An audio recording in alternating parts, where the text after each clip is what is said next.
విజయసాయిరెడ్డి బాన్ politician కాదు, కానీ ఆయనకు రాజకీయంగా బాగా తెలుసు. వ్యూహాలలో కూడా ఆయన దిట్ట అని చెబుతారు. ఆయన దాదాపు 9 ఏళ్ల పాటు ఢిల్లీలో ఎంపీగా ఉండి ఎలా కేంద్ర స్థాయిలో తన పలుకుబడిని పెంచుకున్నారో చూస్తే కనుక ఆయన రాజకీయ చాణక్యం అర్థమవుతుంది.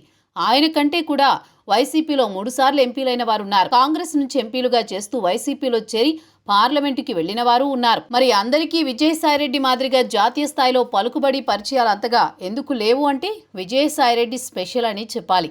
ఆయన రాజకీయ మేధావిగాను చెప్పాలి.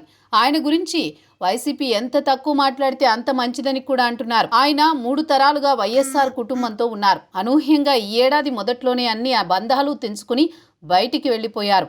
ఆయన వెళ్లిపోయినా ఈ రోజు దాకా జగన్ మీద హార్ష్గా విమర్శలు చేసింది లేదు. జగన్ గురించి మంచి మాటలే చెప్పారు. అయితే వైసీపీలో ఉన్న లోపాలను, కోటరీ గురించి మాత్రం ఆయన ప్రస్తావించారు. ఇక లిక్కర్ స్కామ్ విషయంలో తనకు తెలిసిన విషయాలను చెబుతున్నారు అని అన్నారు.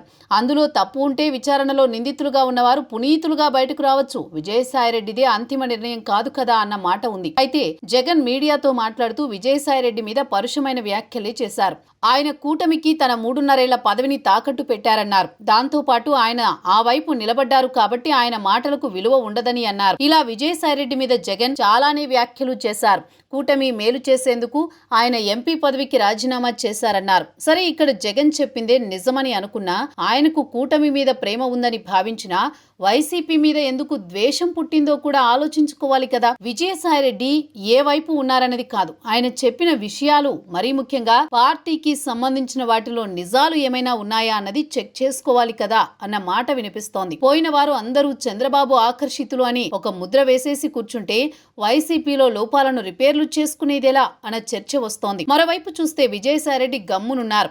ఆయన వైసీపీని వీడి 5 నెలలు గడిచినా జగన్ మీదకైతే నేరుగా మాటల దాడి చేసింది లేదు. ఇప్పుడు జగన్ స్వయంగా పిలిచి ఆయనకు ఆ ఛాన్స్ ఇస్తున్నారా అన్నదే చర్చగా ఉంది. వైఎస్ఆర్ కుటుంబంతో 3 తరాలున్న పెద్ద ఆయన, వైసీపీ పునాదుల నుంచి ఉన్న పెద్ద మనిషి అయిన విజయసాయిరెడ్డి దగ్గర మ్యాటర్ చాలానే ఉంటుందని అంటున్నారు. ఆయన కనుక వేరేగా ఆలోచిస్తే మాత్రం వైసీపీకే కాదు అధినాయకత్వానికి ఇబ్బంది అంటున్నారు. అధినాయకత్వం ఈ విషయం ఎంతవరకు ఆలోచించుకుంది అన్నదే చర్చగా ఉంది. సరే, విజయసాయిరెడ్డితో ఢీ అంటే ఢీ కొడదామని అనుకున్నా అది అంతిమంగా వైసీపీకి చేసే మేలేమిటి అన్నది కూడా చర్చగా ఉంది. ఆయనకు పోయేదేం ఉండదు, కానీ వైసీపీ మరో బలమైన కొత్త శత్రువుని కోరి మరీ తెచ్చిపెట్టుకున్నట్లుంటుందంటున్నారు. రాజకీయాలు అంటేనే లెక్కలు. అవి బుర్రకు ఎక్కించుకోకపోయినా, సరిగ్గా లెక్క వేసుకోకపోయినా ఇబ్బందులే వస్తాయంటున్నారు.